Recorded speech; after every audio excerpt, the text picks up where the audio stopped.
और अंतिम प्रश्न के उत्तर में भगवान कहते हैं कि अर्जुन देखो, पहली बात तो ये है कि जो मनुष्य है ना, जब उसका अंत काल आता है तो अपनी पूरी जर्नी को वो रिकॉल कर रहा होता है, मैंने क्या किया है क्या नहीं किया है। नमस्कार मित्रों, स्वागत है आप सभी का श्री महाभारत के इस कथानक में। और कहानी पहुंच चुकी है श्रीमद् भगवत गीता में। और अध्याय आज जो हम पढ़ने वाले हैं वो है 8वां अध्याय। 7वें अध्याय तक हमने कल पढ़ लिया है, यानी कि पिछला वीडियो जो भी था हमारा उसमें हमने देख लिया है।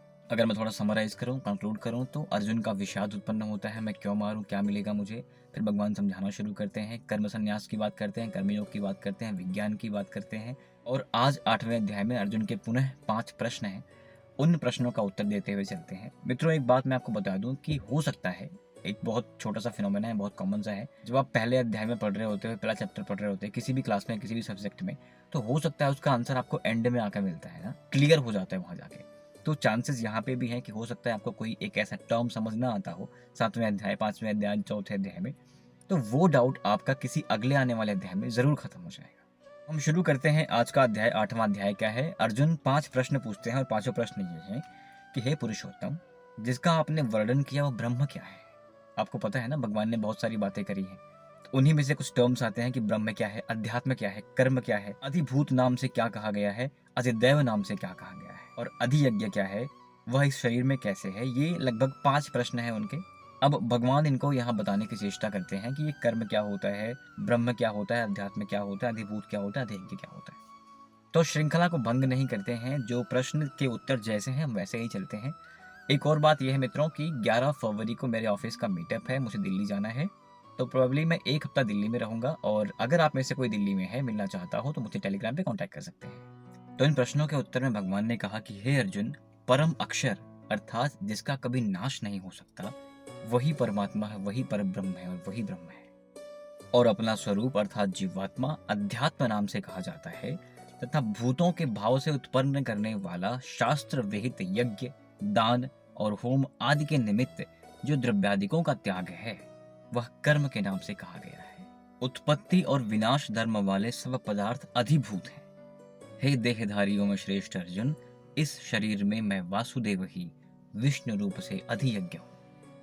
और अंतिम प्रश्न के उत्तर में भगवान कहते हैं कि अर्जुन देखो, पहली बात तो ये है कि जो मनुष्य है ना, जब उसका अंत काल आता है तो अपनी पूरी जर्नी को रिकॉल कर रहा होता है, मैंने क्या किया है क्या नहीं किया है।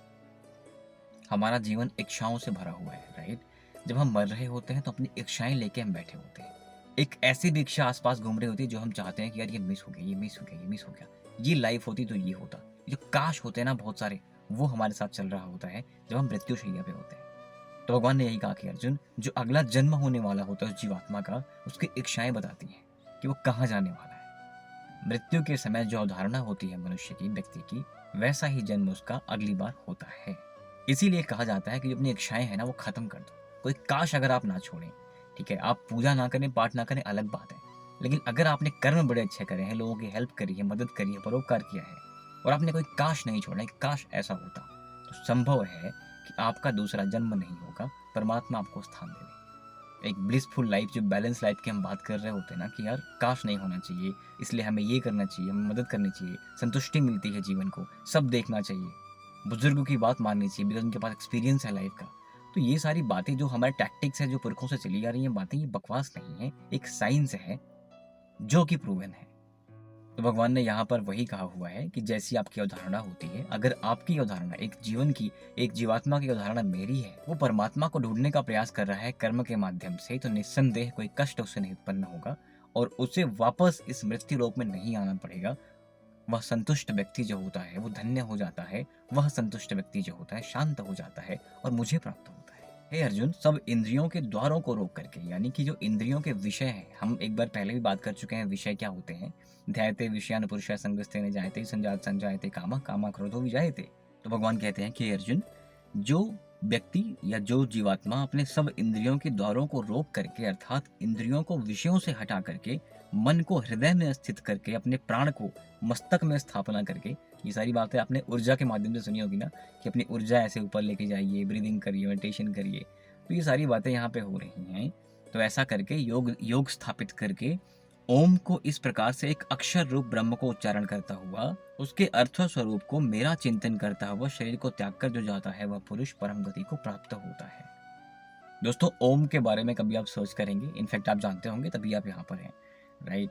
तो ओम में क्या कैपेसिटी है, ओम कितना पावरफुल है, और आपने कई बार देखा होगा कि लोग सिर्फ ओम का उच्चारण करते हैं, बिकॉज ओम जो है ना वो परम ब्रह्म है। जब भगवान अपना स्वरूप बताते हैं आपको आगे मिलेगा कि मैं ही ओम हूँ, मैं ही ओमकार हूँ, मैं ही आकाश हूँ, मैं ही पृथ्वी हूँ। ये सारी बातें आपको आगे आने वाले अध्याय में मिलने वाली है। तो भगवान कहते हैं कि हे कुंती पुत्र, मुझे प्राप्त होने के बाद किसी प्राणी का पुनर्जन्म नहीं होता है। और वो मुझे मतलब भगवान को प्राप्त होने के रास्ते आपको मिले हैं ना, कर्मयोग, कर्म संन्यास, ये सारी बातें आपने सीखी हैं।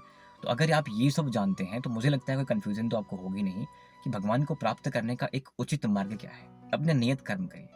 नियत कर्म मतलब भीख मांगना भी एक काम है, लेकिन आप देखते हैं कभी कभी बड़े हट्टे कट्टे लोग भीख मांग रहे होते हैं। अगर वो चाहे तो काम कर सकते हैं, अपने पैसों से कमा सकते हैं, तो वो उनके नियत कर्म तो नहीं हुआ ना।